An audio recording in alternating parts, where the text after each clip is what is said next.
Firstly, thank you for doing this. Thank you guys so much for having me. I'm so excited.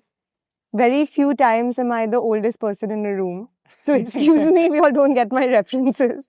You know, you have one person who's slightly older than you. You. I didn't want you to say that, but now that you said it. You studied at NYU, studied Pol Science. You decided to come back to India. Why so? You could have chosen a life out there with better AQI and a very different world. So, like, the world was different then. I graduated almost 10 years ago. I'm going to be an alumni for 10 years next year. So, I went to college in 2013 to 2017. Right? So, think about what was happening in America at that time. So, Trump was just becoming president. The election campaign was going on. And there was protests all the time. So, we had Take Over Wall Street. We had the Not My President movement. And I went to NYU. NYU is probably one of the most liberal places you could be in this world, right? We had Bernie Sanders, when he was running for president, give his speech from my campus. Wow. At Washington Square Park. Of course, Hillary's stronghold was Wall Street, again, my campus. So things were really in turmoil at that point. And then think about what was happening in India at that time. Right, the BJP was coming in with a huge mandate. We had unbelievable public infrastructure in terms of Aadhaar, UPI. Geo had come into effect. And it felt like the country of growth. So, who remembers Achhe Din Aayenge? I don't know if you all were too young. But basically, our Honorable Prime Minister, he came to America and he did this rally in Madison Square Park. And I went for that. And it just seemed like there was going to be so much promise in India. And there was all these buzzwords at that time, like ease of doing business. Correct. You know, things like that. So, India felt, and we were growing at about 8.5% at that time. And they were growing at like 2 or 3%. So these were like vital decision points. And AQI and things like that are like great assets. I think there's an emotional infrastructure to life as well. And that is right? India. That is your parents. That is the community around you that has built you. I think to be able to build with an emotional infrastructure and to be able to carry out your life, it's a much bigger asset than to have roads and railways, in my opinion. As a person, it depends on your moral standing. Like I had a huge feeling of responsibility to build for the country. As I keep mentioning, you've got 800 million people below the age of 35. So technically, you've got the largest youth population in the world who is in India. Yeah. So when you're building for India, there are already so many consumers who are going to consume from India. Yeah. So it only makes sense to come back to India, understand India per se, and then build for India. Of course, build for India, from India, for Indians, by Indians, all of the above. What does it mean to be locally rooted? What does it mean essentially to preserve Indian culture? We think in systems and environments. Correct. And not as individuals first. Right? So we have a responsibility to our families, our society, our country. But because of these generational roles that we play, I'm very confident that I'll be able to have my kids and like leave them with my mother or my mother-in-law. Even at a society level, I think we're liable to our actions because we play these roles really well. So I think it makes us better people. And generally also, I think Indian culture in this increasingly fragmented world where we're able to hold contradictions really well. That I don't think globally people can do. Today, you're able to be like a wholly rounded person where you're able to celebrate your own culture, but you're also able to take in the culture of those around you and not only tolerate, but accept it. And those are two very distinct things. That is something of Indian culture we should never let go at any cost. So don't let anybody polarize you, how much ever your own social media is your own sound box and you go deeper and deeper into it. Get out and read more opinions and allow for tolerance and allow for acceptance of those around you. I think it's a very beautiful thing that we have. When you have that narrative that is set, and when people see you from that lens, I don't particularly agree that people should be gauged by a particular lens, so to say. But when there is a lens that is given to you, and then you have to play to that lens, in that context, what does feminism mean to you? So first, I think as a feminist, and I mean, I've grown up in a matriarchy. My mother's house is a matriarchy, and now I'm married into a matriarchy. So both my mother and my mother-in-law are very strong women, and catch them being told what to do by anybody. But I think as a feminist, we'll win on the day that this is no longer a question just for women, right? So your question is whether we should be seen as global citizens or local citizens and the pressure to be cultural. But I think it starts with educating men and women today. Like you have to educate the men also in the expectations of women and the way in which they respect women. Like today, we are different, but we are equal. I don't think that even in my marriage, both of us are equal in every aspect. There are some places where Anant leads, and then there are some places that I lead. But overall, if we meet each other with respect, I think we're equal. Like we have to go back to our culture as well. Like India in general was a very matriarchal culture up until the British came. So even if you look at Nama Parvati Pataye Har Har Mahadev, what does that mean, right? Mahadev is the husband of Parvati. Anjani Putra Pavana Sutanama. What is that? Hanuman is the son of Anjani. All of our gods were known as the sons of their mothers, not the sons of their fathers. So today we have to be able to elevate the conversation of feminism not only as expectations of women, but also in the education we place on our boys. How do we achieve this autonomy? I think A is education, but also it really doesn't matter whose daughter you are or whose wife you become or I don't know, or how comfortable you are in your life. You have to be able to have financial independence to be able to make your own decisions. Never be tied to something in your life because you don't have an option to get out.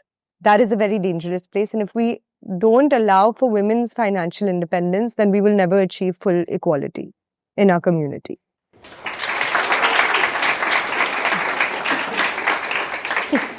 But a lot has to do with education, and a lot has to do with how education defines rules for them. And in that, one of the things that I've seen is education. And today itself, we had this conversation before you came in that, one of them asked me saying, how do you define success?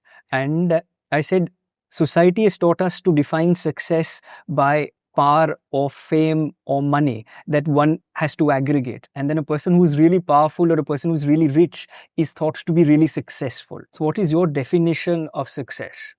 Power, fame and money are good metrics of success, right? Why are they metrics of success? Is because they're quantifiable. Money allows you scale, it allows you influence, and then you can genuinely make impact at a global level.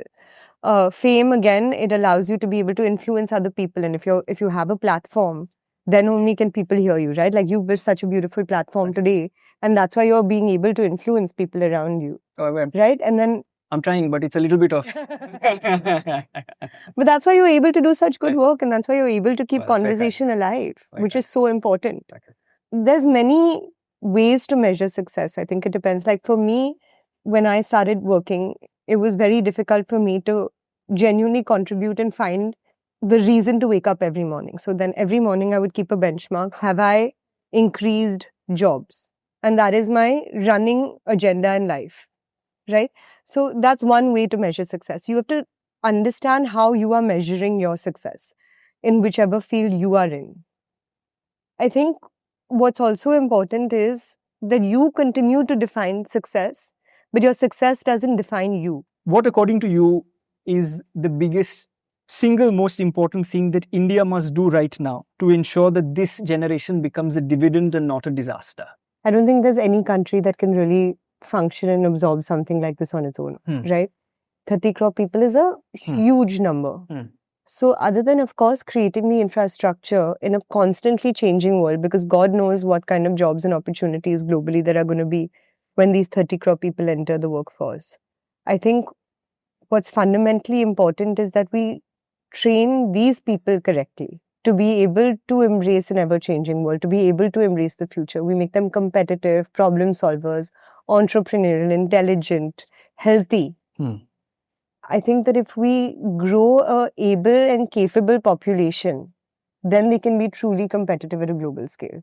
Other than, like, of course, you and me in our generation to be able to create the infrastructure. We've had, 15 years in our workforce, and maybe, like 12 years in the workforce. We'll have, 50 more at max. Sure. Right? In these 50 years, we have to definitely create an infrastructure to be able to absorb Sure. these people and to leave them with more than what we inherited. But I think what's more important is that we make sure that they are able to compete globally. Right? There is no doubt that technology is going to move really rapidly, and as it has in the last 25 years. And therefore, to be able for man to understand machine is imperative. And careers that we essentially grew up with, many of them today are obsolete. So therefore, what are the careers of the future, or at least what are the skills that a person who's currently in school and college should focus on, such that their careers remain AI proof? I mean, firstly, don't outsource your homework. It'll make you dumber. Don't allow it for it to make you dumber. It's going to take a lot of like your creative thought if you allow it to, right? So I constantly try to practice creative writing because I realized like that entire muscle of my brain was not working. When we were growing up, right? When we were in school and all, wars were like a distant thought. It wasn't something that was threatening in the slightest, you know, and now it's like every few years, there's something going on in some part where we're almost numb to it. The world is constantly changing and there are going to be new threats. I can't tell you what the jobs of the future are, because if you told me 10 years ago that there's somebody who's going to be able to make money by selling content of what they're doing on a day-to-day basis on the internet, I would not have believed you. So I can't tell you but you have to prepare yourself to be like agile and nimble, right? Like, again, you have to have first principles thinking. You have to be able to constantly evolve, constantly learn. Like today, even my father-in-law, I would say he's probably one of the most well-versed on technology out of everybody that I know. And he's constantly learning.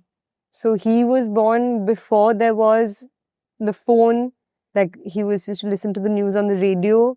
So you have to just like constantly upgrade your skills, constantly prepare yourself and learn how to learn. Right? So important. And don't compromise on the basics. So when you got the phone, did you stop learning how to read an analog clock? No, because there's value in understanding things spatially. There's value in understanding physics. There's value in understanding math. We understood the fundamentals of math before we did 2 + 2 on a calculator, right? So make your basics strong. Learn how to think. Learn how the world works. And then I think you'll be competitive in any field. I didn't study pharmaceuticals, but I work in it. Like, I don't know what you ended up studying. Finance. Yeah, but you're leading. Yeah, exactly.